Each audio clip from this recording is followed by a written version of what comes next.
नमस्कार दोस्तों, मैं दीपक शुक्ला आपका स्वागत करता हूं आपके अपने YouTube channel A to Z banking information पर। दोस्तों, आज की वीडियो में हम बात करेंगे कि आप स्टेट बैंक ऑफ इंडिया से पर्सनल लोन कैसे ले सकते हैं। स्टेट बैंक ऑफ इंडिया से पर्सनल लोन लेने के लिए आपको किन मानकों को पूरा करना होता है, यानी स्टेट बैंक ऑफ इंडिया ने पर्सनल लोन के लिए क्या एलिजिबिलिटी रखी है, किन लोगों को state Bank of India personal loan देता है, इसकी रेट ऑफ इंटरेस्ट यानी ब्याज दर क्या होती है, इसका रिपेमेंट टाइम क्या होता है, इसकी प्रोसेसिंग फीस क्या होती है, इसमें कौन कौन से डॉक्यूमेंट लगते हैं। दोस्तों, सब कुछ आज की इस वीडियो में मैं आप लोगों को बताने वाला हूं कि अगर आप एक पर्सनल लोन लेना चाहते हैं तब दोस्तों आप स्टेट बैंक ऑफ इंडिया से किस तरह से अपना पर्सनल लोन प्राप्त कर सकते हैं। दोस्तों, वीडियो में आगे बढ़ें और आप लोगों को इस पूरे विषय में विस्तार से जानकारी दें, उससे पहले आप सभी लोगों से मेरी एक ही रिक्वेस्ट है, अगर अभी तक आपने हमारे इस चैनल को सब्सक्राइब नहीं किया है तो प्लीज सब्सक्राइब कर लीजिएगा, साथ ही साथ बेल आइकन अवश्य प्रेस कर लीजिएगा ताकि इस तरह के हेल्पफुल वीडियो को नोटिफिकेशन आपको सबसे पहले मिले। चलिए शुरू करते हैं। दोस्तों, सबसे पहले बात कर लेते हैं कि पर्सनल लोन किस पर्पज के लिए ले सकते हैं।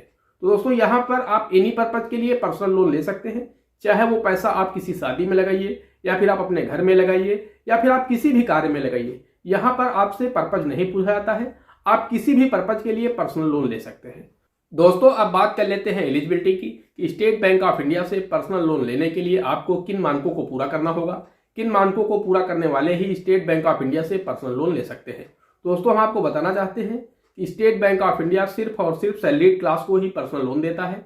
आप चाहे किसी भी गवर्नमेंट सर्विस में हो या फिर आप किसी बड़ी कंपनी में जैसे रिलायंस में या फिर अडानी ग्रुप में, अगर आप इन बड़ी कंपनियों में नौकरी करते हैं तब दोस्तों आपको personal loan state Bank of India से मिल सकता है।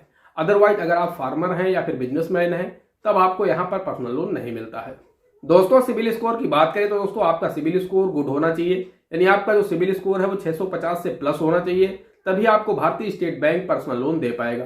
अगर आपका सिविल स्कोर 650 से कम है तब दोस्तों आपकी जो पर्सनल लोन की फाइल है वो बैंक की तरफ से रिजेक्ट कर दी जाएगी। और दोस्तों, यहाँ पर अगर हम उम्र की बात करें तो आपकी उम्र कम से कम 18 साल से ऊपर होनी चाहिए, तभी आपको State Bank of India personal loan दे पाएगा। अगर आपकी उम्र 18 साल से कम है तब भी दोस्तों आपकी फाइल बैंक रिजेक्ट कर देगा। दोस्तों, एसबीआई आपको दो तरह से पर्सनल लोन देता है, एक तो टर्म लोन के रूप में और दूसरा ओवरड्राफ्ट के रूप में।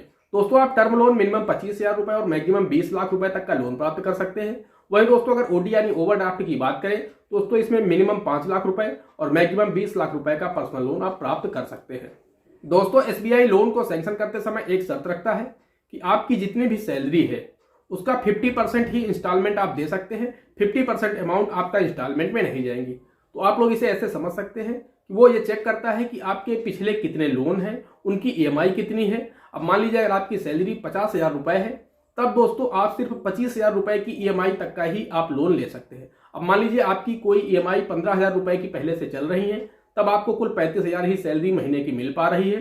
अब दोस्तों, अगर आप एक पर्सनल लोन लेते हैं तब दोस्तों स्टेट बैंक ऑफ इंडिया आपको उतना ही पर्सनल लोन देगा कि जितनी आपकी इंस्टॉलमेंट 10,000 रुपए से अधिक ना हो, ताकि 15,000 आपकी जो पहले की इंस्टॉलमेंट है और 10,000 आपकी इस पर्सनल लोन की हो जाएंगी तो 25,000 रुपए आपकी इंस्टॉलमेंट में चले जाएंगे, बाकी 25,000 रुपए आपके घर के लिए हो जाएंगे।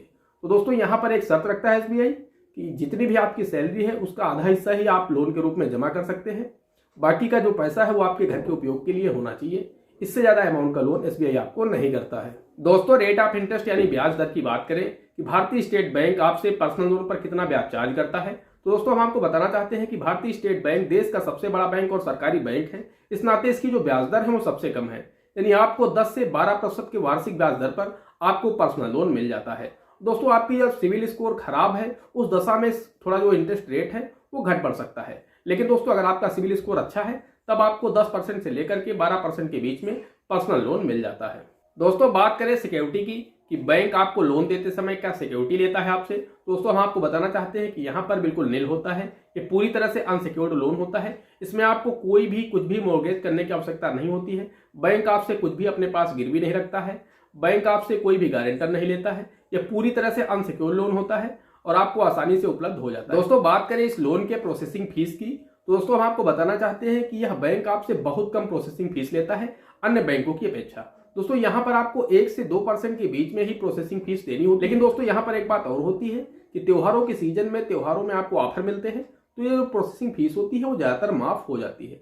दोस्तों, आपकी जो प्रोसेसिंग फीस होती है अगर आप किसी त्योहारी सीजन में पर्सनल लोन ले रहे हैं तो उससे ना के बराबर होती है, यानी आपकी माफ कर दी जाती है। दोस्तों, बात करें डॉक्यूमेंट की कि अगर आप स्टेट बैंक ऑफ इंडिया से पर्सनल लोन लेना चाहते हैं तब आपके पास में कौन कौन से डॉक्यूमेंट होने चाहिए, किन किन डॉक्यूमेंट की मांग करता है आपसे एसबीआई, तो दोस्तों हम आपको बताना चाहते हैं कि आपका आधार कार्ड, आपका पैन कार्ड, आपका 6 महीने का बैंक स्टेटमेंट, आपकी 3 माह की सैलरी स्लिप, आपका 2 साल का ITR या फिर फॉर्म 16, बस दोस्तों यही आपको डॉक्यूमेंट देने होते हैं।